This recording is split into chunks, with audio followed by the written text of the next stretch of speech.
이게 해리케인의 실체입니다. 손흥민 해트트릭 순간 해리케인 경기장 무단 이탈 독일 7만관 중 대폭발한 진짜 이유. 케인이 아니라 손이었다. 해트트릭을 기록한 손흥민은 팀 동료들에게 공을 돌렸다. 토트넘 호스퍼 선수들은 축하의 메시지를 건넸다. 토트넘은 지난 2일 오후 11시 한국 시간 영국 벌리에 위치한 터프 무어에서 열린 2023에서 24시즌 잉글리시 프리미어리그 4라운드에서 벌리를 5에서 2로 제압했다.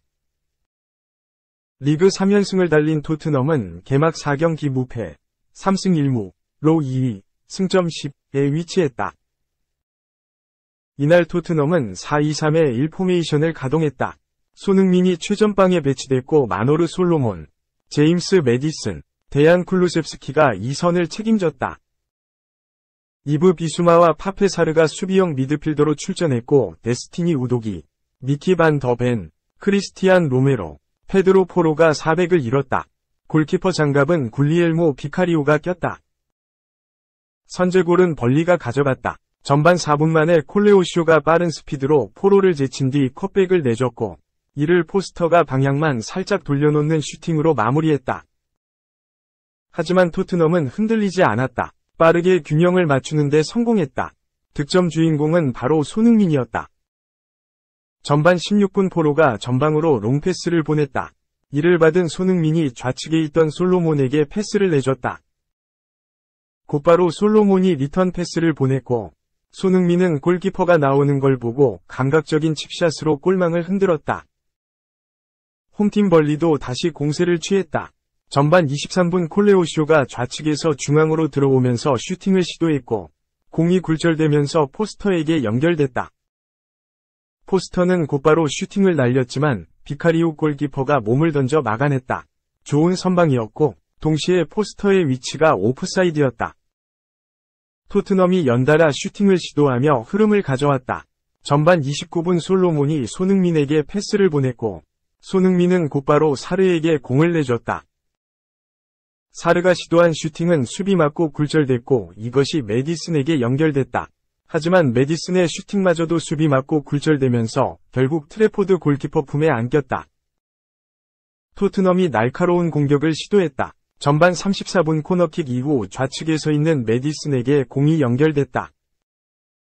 매디슨은 사르와 감각적인 원투 패스를 주고받은 뒤 날카로운 오른발 슈팅을 시도했지만 트래포드 골키퍼가 몸을 던져 막아냈다. 이어 전반 36분에는 솔로몬을 중심으로 빠른 공격이 전개됐다. 이후 포로가 페널티 박스 외곽에서 공을 잡아 중거리 슈팅을 시도했지만 이번에도 골키퍼 선방에 막혔다. 토트넘의 세트피스 공격이 빛을 발했다. 전반 45분 매디슨이 프리킥 상황에서 크로스를 올렸고 이를 로메로가 머리로 떨궈줬다. 이후 슈팅으로 마무리하지는 못했지만 계속해서 공격이 이어졌다. 손흥민의 슈팅이 나왔다. 페널티 박스 외곽에서 강력한 왼발 슈팅을 시도했지만 수비 맞고 코너킥이 선언됐다. 이어진 코너킥 상황에서 역전골이 나왔다. 전반 추가 시간 1분 코너킥 이후 좌측면에 있던 매디슨에게 공이 연결됐다. 매디슨이 크로스를 올렸고 이를 받은 쿨루셉스키가 슈팅하는 과정에서 수비 맞고 공이 흘렀다. 로메로가 이를 놓치지 않고 강력한 슈팅으로 연결했다. 공을 골대를 때린 뒤 골문으로 빨려 들어갔다. 오프사이드 반칙 여부를 두고 비디오 판독이 진행됐지만 득점으로 인정됐다. 역전을 허용한 벌리는 후반 시작과 동시에 교체 카드를 사용하며 변화를 꾀했다. 그러나 후반 초반에도 토트넘이 분위기를 주도했다. 이른 시간 토트넘의 세 번째 득점이 나왔다. 후반 9분 벌리가 수비 지역에서 걷어내려던 공이 압박을 하던 우독이 맞고 매디슨에게 향했다. 매디슨의 날카로운 중거리 슛이 그대로 골망에 꽂혔다. 토트넘이 한 골 더 추가했다. 후반 18분 솔로몬이 좌측에서 내준 컷백을 손흥민이 오른발 슈팅으로 마무리했다. 분위기를 끌어올린 손흥민이 해트트릭을 작성했다. 후반 21분 포로의 날카로운 침투 패스를 받아 가볍게 골망을 흔들었다. 양팀의 교체 카드를 썼다. 후반 23분 토트넘은 솔로몬, 사르를 대신해 페리시치, 호이비에르를 투입했다. 벌리는 콜레오쇼를 빼고 라르센을 출전시켰다. 손흥민도 후반 26분 히샬리송과 교체되며 경기를 마무리했다. 경기 종료 직전 벌리가 한 골 더 넣었다. 후반 추가 시간 4분 브라우닐이 쿨렌과 원투 패스를 주고받으며 문전으로 침투했다. 반더벤이 슬라이딩 슈팅 견제 속에서도 슈팅을 시도해 득점으로 마무리했다. 그러나 남은 시간이 부족했다. 결국 양팀의 경기는 토트넘의 5에서 2 승리로 끝이 났다. 이날 경기 최우수 선수는 해트트릭을 작성한 손흥민이었다. 토트넘은 올여름 케인이 떠나는 변수를 맞이했다. 수년 동안 토트넘의 최전방을 지킨 득점원이 이탈한 상황에서 공격진에 새로 합류한 선수는 솔로몬과 아직 어린 선수인 알레오 벨리스 정도였다. 사실상 전문 스트라이커 자원은 히샬리송이었다. 히샬리송은 리그 개막 3경기 연속 선발 기회를 받았다. 히샬리송이 원톱으로 나서고 손흥민, 메디슨, 쿨루셉스키가 이 선에서 배치됐다. 하지만 히샬리송은 기대 이하의 활약을 보여줬다. 지난 시즌 리그 한 골에 그친 히샬리송은 시즌 초반 충분한 출전 시간을 받았음에도 증명하지 못했다. 특히 지난 본머스전에서는 경기가 안 풀리자 감정적인 모습을 보여주기도 했다. 당시 후반 9분 그라운드에 쓰러진 상태에서 불필요한 태클로 옐로 카드를 받았다. 결국 히샬리송은 5분 뒤 교체 아웃됐다. 히샬리송, 사르를 대신해 이반 페리시치, 피에르 에밀 호이비에르가 투입됐고 손흥민이 최전방에 위치했다.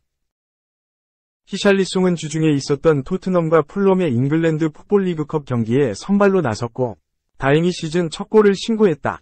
하지만 경기 전 약간의 부상이 있다는 소식이 전해졌고 이번 경기에서는 벤치에 앉았다. 손흥민에게도 최전방 배치는 기회였다. 개막 후 3경기 동안 선발 출전했지만 아직 공격 포인트가 없었다. 하지만 과거 자신에게 80m 환상 드리블 골로 푸스카스상을 안긴 벌리를 상대로 존재감을 보여줄 기회였다. 그리고 완벽하게 증명했다. 이번 경기에서 손흥민은 패스 17번을 시도해 14차례 성공했다. 올 시즌 평균적으로 30에서 40회 패스를 시도한 것과 비교하면 절반 정도 줄었다. 그만큼 연계보다는 전방에서 뛰며 해결사 역할을 맡는 데 집중했다. 실제로 손흥민은 양팀 통틀어 가장 많은 슈팅, 5회를 시도해 3번이 유효 슈팅을 만들었고 모두 득점으로 연결했다. 축구 통계 매체 최고 평점도 싹쓸이했다. 축구 통계 매체 후스코어드닷컴은 손흥민에게 평점 9.6점을 부여했다. 양팀 통틀어 최고 평점이었다. 손흥민에게 이 도움을 제공한 솔로몬도 평점 9점의 높은 평가를 받았다. 또한 득점포를 가동한 메디슨과 로메로도 각각 8.8점, 7.9점이었다. 축구 통계 매체 소파스코어에서도 손흥민은 양팀 통틀어 가장 높은 평점인 9.2점을 받았다. 마지막으로 축구 통계 매체 풍욱 역시 손흥민은 9.6점으로 가장 높은 평점을 받았다. 두 매체 모두 손흥민에 이어 솔로몬, 메디슨, 우도기, 로메로, 포로 등 득점과 어시스트를 기록한 선수들에게 대체적으로 높은 평점을 줬다. 손흥민은 경기를 마친 뒤 자신의 SNS에 힘든 번니 원정에서 보여준 선수들의 놀라운 경기력에 자랑스럽다.